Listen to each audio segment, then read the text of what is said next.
সবাইকে অভিনন্দন, শুভেচ্ছা আর একটি ক্লাসে। তো আজকে একটা বিষয় নিয়ে আলোচনা করব, যেটা হচ্ছে মৃত্তিকা সংক্রান্ত একটা গুরুত্বপূর্ণ পরিভাষা, বিভিন্ন পরীক্ষায় এক্সামিনেশনে আসে, যেটার নাম হচ্ছে রেগলিত। এই রেগলিত কি? এই রেগলিত নিয়ে আমরা আলোচনা করব। তো তার আগে আমরা জানি মৃত্তিকা কি। মৃত্তিকা হচ্ছে কি পৃথিবীর পৃষ্ঠের উপরি অংশের একটা আলগা স্তর, নরম ঝুরঝুরে স্তর, হ্যাঁ, যাকে আমরা মৃত্তিকা বা সয়েল বলে থাকি। এই মৃত্তিকার একটা গুরুত্বপূর্ণ পরিভাষা, সেটার নাম হচ্ছে রেগলিত। মনে রাখবে, এই রেগলিত শব্দটি অর্থ যদি আমরা দেখি, ব্ল্যাঙ্কেট বা আচ্ছাদন বা ঢাকনা বা কাভার, এই অর্থে ব্যবহার করা হয়। রেগলিত কথাটির অর্থ আচ্ছাদন, কম্বল বা ঢাকনা বা ঢাকা বা বেড কাভার, যেটাকে বলে। তাহলে কার কাভার? মাটির কাভার। মাটির সঙ্গে যেহেতু যুক্ত, মাটির ওপরের যে কাভার উপরের অংশের, সেটাই হচ্ছে রেগলিত। তাহলে আমরা যদি দেখি যে ভূত্বকের বা পৃথিবীর পৃষ্ঠভাগের ওপর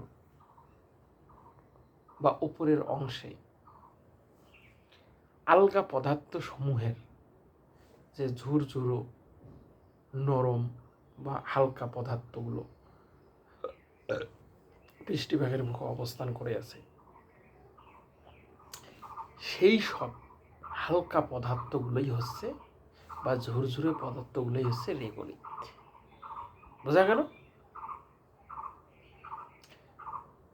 এক্ষেত্রে মেরিল গর্স নামে একজন মৃত্তিকা বিজ্ঞানী বলেছেন, তিনি প্রথম এই রেগলিত শব্দটি ব্যবহার করেছেন। তার মতে যে রেগলিত বলতে যে এই পৃষ্ঠভাগ, পৃথিবীর অপরিভাগে বা পৃষ্ঠভাগের ওপর বা ওপরের অংশের যে নরম, হালকা, ঝুরঝুরে পদার্থসমূহ যা পৃথিবীর বা পৃষ্ঠভাগের উপরে একটা স্তর বা আচ্ছাদন বা কম্বলের মতো বা ব্ল্যাঙ্কেট হিসেবে অবস্থান করে আছে, এই স্তরকে বলা হয় রেগলিত। এটা কে বলেছেন? বিজ্ঞানী মেরিল, মৃত্তিকা বিজ্ঞানী মেরিল 1897 সালে তিনি এই কথাটি প্রথম ব্যবহার করেছেন। এই রেগলিত কথাটি প্রথম ব্যবহার করেছেন। তাহলে আমরা যদি দেখি, তাহলে বোঝা গেল যে আবহবিজ্ঞানের মাধ্যমে যে শিলাচূর্ণ বা শিলা, আমরা জানি আবহবিজ্ঞান দ্বারা কি শিলা চূর্ণ বিচূর্ণ হয়ে যায়। এই চূর্ণ বিচূর্ণ শিলা ভূমির ওপর শিথিল, কোমল বা সমধর্মী যে পদার্থসমূহের একটা আবরণ বা আস্তরণ সৃষ্টি করে, যার ওপর থেকে নিচ পর্যন্ত পদার্থের কঠিন বা উপাদান বা পদার্থের কঠিন উপাদান কি হয়? দ্বারা গঠিত হয়, যেগুলো কি শিলার ওপর, জনক শিলার ওপর সৃষ্টি হয়, এইসব ঝুরঝুরে পদার্থগুলো। এবং এই সমধর্মীয় পদার্থকে, এই যে সমধর্মীয় পদার্থগুলো জনক শিলার ওপর, সেটা হচ্ছে রেগলিত।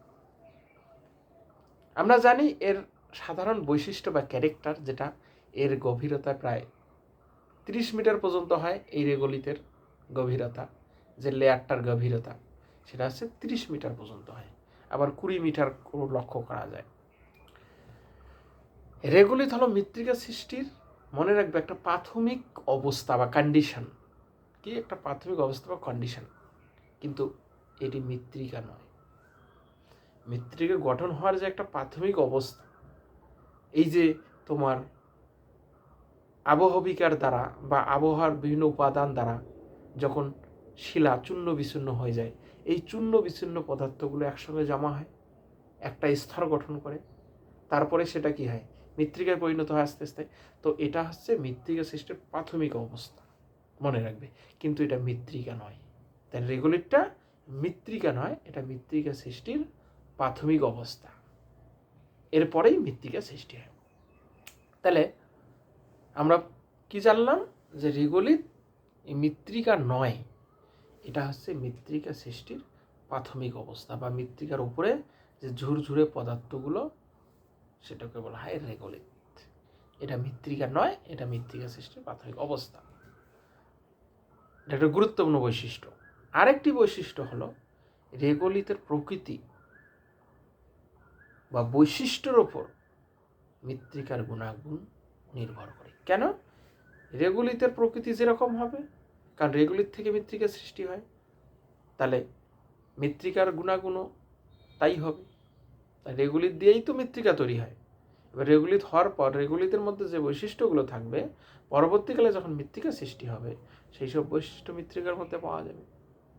তো এই ছিল রেগুলিত। তো আজকের আলোচনা এই পর্যন্তই। পরবর্তী ক্লাসে আমি অন্য একটি বিষয় নিয়ে আলোচনা করব। পাশে থাকার জন্য সবাইকে অনেক অনেক ধন্যবাদ।